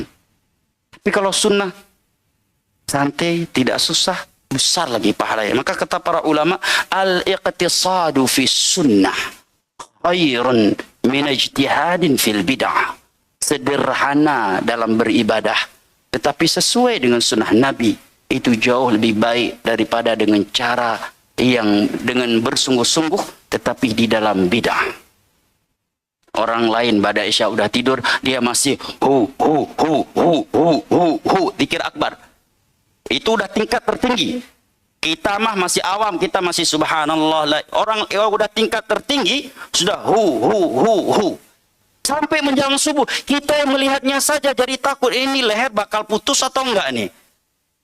Udah lelah, capek, begadang, hilang suara, mulut kering, bid'ah lagi. Maka kata para ulama tadi, al-iqtisadu fi sunnah khairun min al-ijtihadi fil bid'ah. Sederhana di dalam beribadah, tetapi sesuai dengan sunnah Nabi, jauh lebih baik daripada bersungguh-sungguh tapi dengan cara bidah. Bahkan dalam hal-hal yang sepele sekalipun, Abdullah bin Umar pernah melihat murid-muridnya salat sunnah rawatib dalam safar. Setelah salat zuhur mereka bangun ba'diyah. Kata Abdullah bin Umar, ngapain mereka? Dia jawab, mau salat ba'diyah zuhur. Kalau ada ba'diyah zuhur di dalam safar, maka zuhur tidak akan dipangkas menjadi 2 rakaat, dan kalian tidak lebih semangat daripada Nabi dalam beragama. Nabi tidak pernah salat rawatib di dalam safarnya kecuali qabliyah, subuh dan witir. Lihat, pahalanya tetap dapat. Kalau itu rutinitas dia sebelum safar. Nabi mengatakan, idza maridul 'abdu aw safara kutiba lahu ma kana ya'maluhu sahihan muqima. Hadits dari Imam Al-Bukhari dari Abu Musa Abdullah bin Qais Al-Asy'ari radhiyallahu an. Barang siapa yang safar atau sakit, tetap Allah tuliskan untuknya ibadah-ibadah yang merupakan rutinitasnya sebelum sakit dan safar. Kalau nggak safar, rutin puasa Senin Kamis. Safar nggak puasa, pahala Senin Kamis tetap tertulis sempurna untuknya. ketiga nggak safar, rutinitas sholat sunnah rawatib rutin, disiplin. Begitu safar dia nggak melakukannya karena Nabi seperti itu sunnahnya, tetapi pahalanya tetap mengalir. Lihat indahnya agak sunnah Nabi. Nah, baik jamaah dimuliakan Allah ya. Sekarang waktu yang sudah habis, saya bacakan beberapa lembaran yang sudah naik. Bagaimana cara supaya saya bersemangat untuk sholat tahajud di sepertiga akhir malam? Biasanya saya sholat tahajud di awal mendekati sholat subuh. Menjawabnya mudah, namun mengamalkannya yang sulit ini. Namun yang namanya jawaban tetap harus disampaikan sesuai dengan kebenaran meskipun kita sendiri tidak sempurna melakukannya. Yang pertama, kata para ulama, melakukan sunnah-sunnah Nabi sebelum tidur. Apa sunnah Nabi sebelum tidur? Usahakan tidak begadang di malam hari. Ya. Kedua, berwudu sebelum tidur sebagaimana dalam hadis Bara bin Azib Bukhari Muslim, idza awaita ila firashika fatawadda wudu'aka lis-shalah. Apabila engkau hendak tidur, berwudulah seperti wudu'mu untuk salat. Meskipun dia tidur dalam keadaan junub, setelah melakukan hubungan badan dalam keadaan haid, tetap dianjurkan wudu sebelum tidur. Dalam Bukhari Muslim dari Abdullah bin Umar, Umar pernah bertanya kepada Nabi, ya Rasulullah, ayarqudu ahaduna wa huwa junub? Wahai Rasulullah, bolehkah salah satu dari kami langsung tidur dan dia junub? Maksudnya setelah melakukan, mohon maaf, hubungan pasangan suami istri. Nabi mengatakan, na'am, idza tawadda falyarqud. Iya, kalau dia udah berwudu silahkan tidur. Kemudian dia membacakan zikir-zikir yang Nabi anjurkan. Subhanallah 33 kali, Alhamdulillah 33 kali, Allahu Akbar 34 kali sebelum tidur. Ya, insya Allah mudah. Ya, cuma malas masalahnya. Ya kan, kita masuk kamar bisa subhanallah, subhanallah. 33 kali subhanallah berapa menit, Pak? Sampai nggak 2 menit? Hah? Coba hitung, Pak. 33 kali subhanallah berapa menit? Kayak cuma 1 menit deh, ya kan? Alhamdulillah 33 kali, Allahu Akbar 34 kali, hadis Ali bin Abi Thalib. Kemudian dia membaca bismikallahumma amutu wa ahya. Jangan dibalik, bismikallahumma ahya wa amut, akhirnya betul-betul mati nggak bangun-bangun. Bismikallahumma amutu wa ahya, jangan ahya wa amut. Bismikallahumma amutu wa ahya. Kemudian dia mengakhiri doa-doa tersebut setelah membaca ayat kursi, kemudian 3 kul, kemudian meludah yang kedua telapak tangan yang ludah kecil, kemudian dia usap ke anggota tubuhnya sebanyak 3 kali. Ya. Kemudian kalau dia membaca al-muluk, al-muluk itu nggak mesti menjelang tidur. Nabi katakan di malam hari, dan malam dalam bahasa syar'i dari semenjak terbenamnya matahari, salat maghrib. Kemudian dia akhiri dengan doa, Allahumma aslamtu nafsi ilaika wajjahtu wajhi ilaika wa fawwadtu amri ilaika walja'tu dhahri ilaika la manja wa la manja illa ilaika amantu bi kitabil ladzi anzalt wa nabiyyika alladzi arsalt. Kata Nabi, hendaknya ini menjadi doa penutup sebelum tidurmu. Dan kalau kamu mati setelah membaca doa ini dan berwudu sebelumnya, kamu mati di atas fitrah, mati husnul khatimah. Nah, ini doa yang tidur yang paling inti jemaah. Allahumma aslamtu nafsi ilaik wa fawwadtu wa wajjahtu nafsi ilaik wa fawwadtu amri ilaik la malja wa la manja illa ilaik amantu bi kitabil ladzi anzalt wa nabiyyika alladzi arsal. Dengan semua aktivitas doanya, Allahumma lakasumtu wa bika amantu. Daripada enggak ada ustaz, cuma itu yang ana hafal. Doa itu ada doa-doa khusus, ya. Terkhusus doa menjelang tidur itu lebih panjang daripada doa dan zikir setelah sholat 5 waktu. Doa menjelang tidur dan zikirnya itu lebih panjang daripada zikir setelah sholat 5 waktu. Maka kata para ulama, kalau kita benar-benar mengamalkan sunnah, nggak mampu kita. Sunnah zikir saja 24 jam ini penuh dengan zikir-zikir yang Nabi anjurkan secara khusus. Maka paling tidak mengambil sebagiannya. Dengan ini akan memudahkan kita bangun sholat tahajud. Sebab yang kedua adalah, dan ini yang paling utama, berdoa kepada Allah agar Allah mudahkan kita salat tahajud.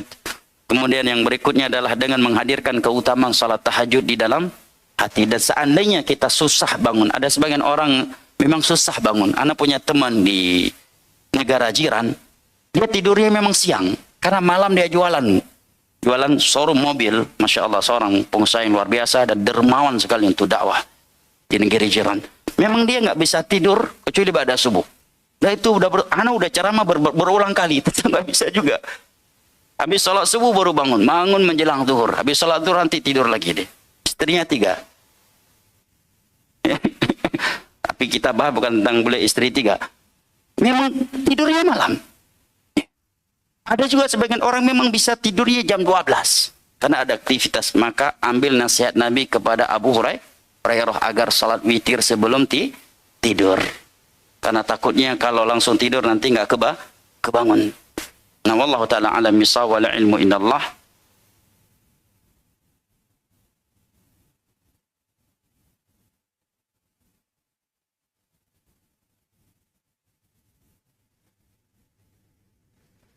Bagaimana ini yang terakhir ya? Bagaimana ya caranya menghindar dari acara haul 1000 hari? Bagaimana mereka bisa menghitung itu hari yang ke-1000? Potensi meleset besar nggak? Terus hari ke-2000 yang gimana ngitungnya? Hari ke-3000, ke-4000, ke-5000, ke-6000, 7000, 8000, 9000.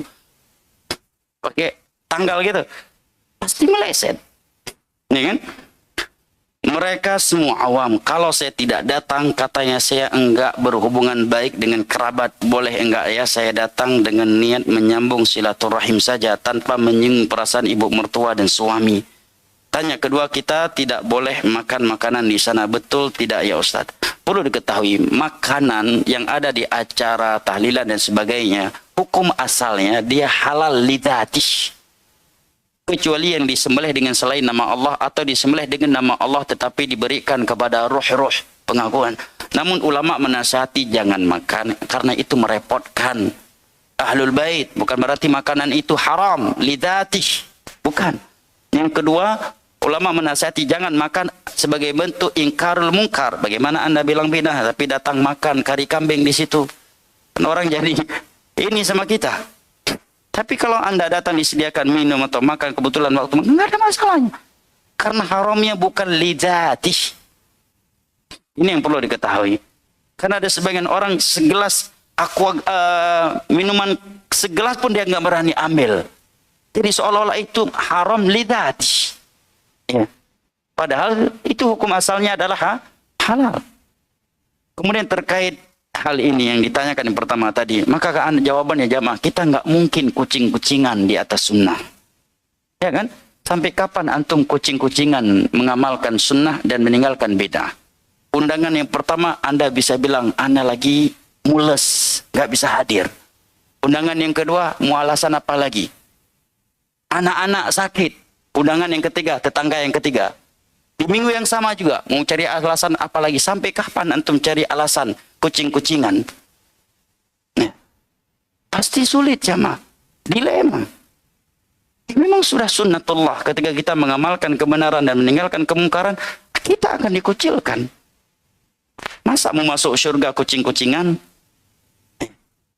Orang lain terang-terangan kok tidak mau datang ke tempat ketaatan, terang-terangan ada yang mengatakan saya lagi malas sholat. Saya nggak mau masuk surga. Ada orang terang-terangan, saya nggak mau masuk surga. Saya pengen neraka. Kenapa? Saya nanti kalau masuk neraka berjumpa dengan penyanyi ini dan penyanyi terang-terangan. Kenapa kita nggak berani terang-terangan? Afwan, saya nggak bisa menghadiri itu. Karena itu tidak ada ajarannya di dalam Islam. Bukan berarti saya tidak menyambung silaturahim. Kita bisa di waktu yang lain. Begitu ada orang meninggal, kita yang pertama datang, ngantar makanan, ngantar minuman. Disalatkan, kita orang yang pertama ngangkat jenazahnya, kemudian kita ikut salat, dibawa ke pemakaman, kita bahkan tanpa enggan turun ke bawah kotor-kotoran, kita turunkan jenazahnya, kemudian kita pulang. Hanya pas makan enak kita justru nggak datang. Orang yang punya akal sehat dia akan melihat ini orang berprinsip. Giliran makan enak malah nggak datang, tetapi pas waktu salat dia salat.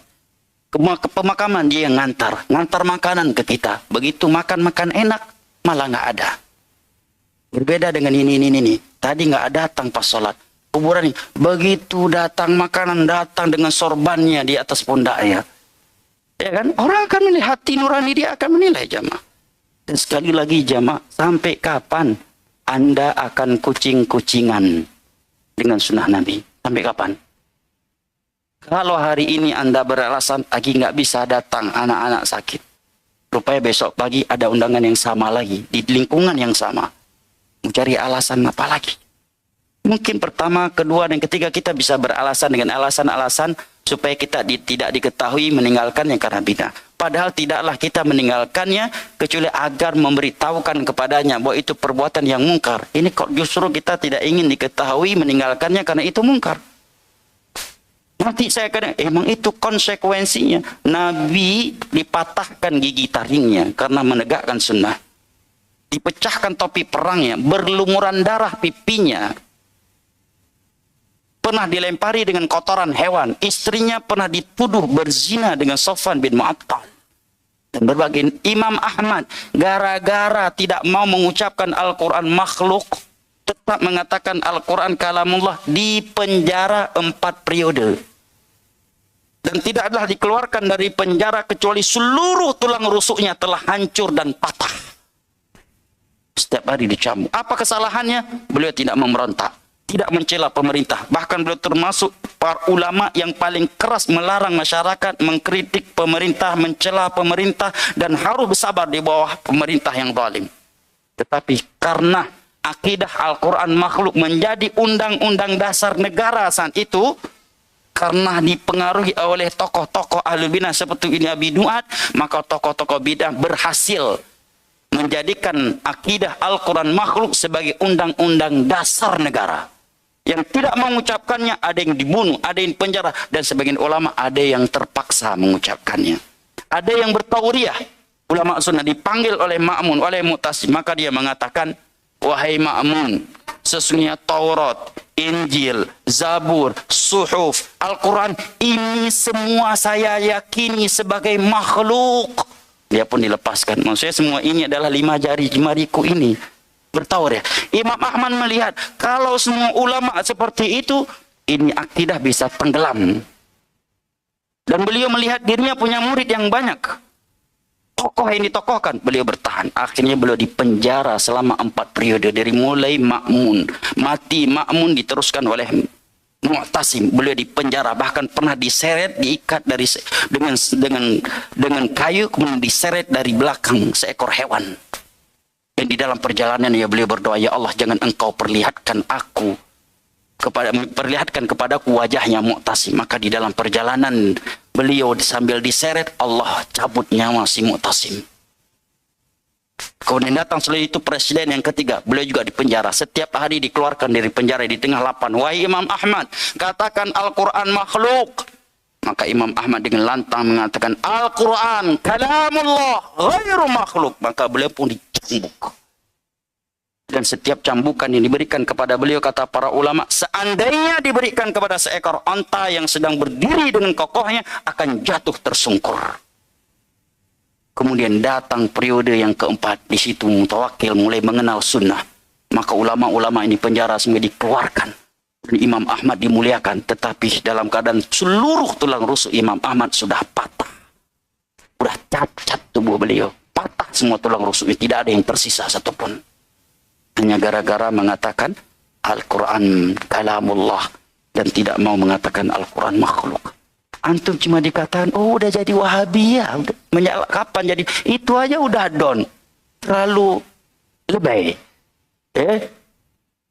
terlalu lebay. Baru dikatakan ninja Hattori, udah lepas cadar,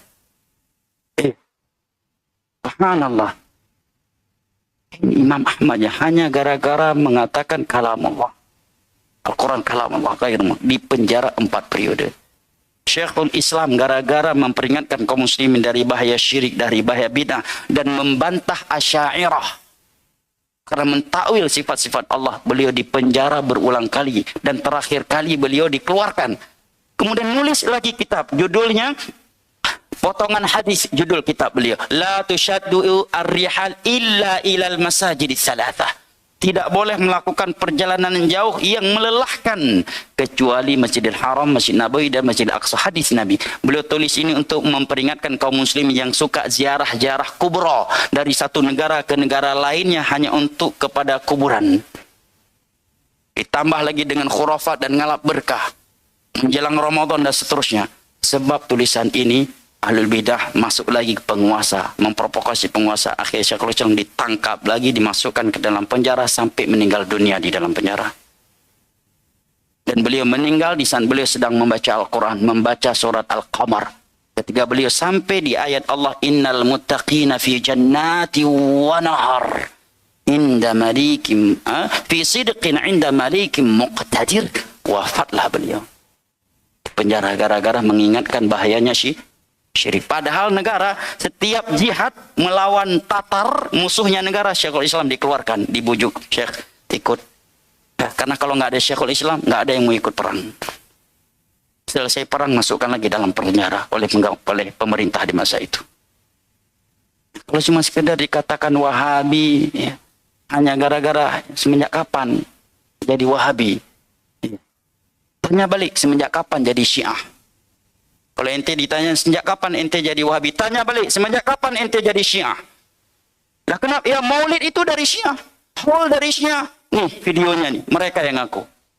Kalau anda nggak ikut haul ditanya semenjak kapan jadi Wahabi, tanya balik anda semenjak kapan jadi Syiah. Nggak berani Ustadz? Berani. Ana yakin semua antum berani karena sedang di masjid. Kalau udah keluar baru mungkin nggak berani. Allahul musta'an. Allahumma muqallibal qulub tsabit qulubana ala dinik. Kiranya ini yang dapat kita kaji pada kesempatan kali ini, lebih dan kurangnya ana mohon maaf. Wabillahi taufiq wal hidayah wa sallallahu ala nabiyyina Muhammad wa ala alihi wa sahbihi wa sallam wa akhiru da'wana anil hamdulillahi rabbil alamin. Wassalamu alaikum warahmatullahi wabarakatuh.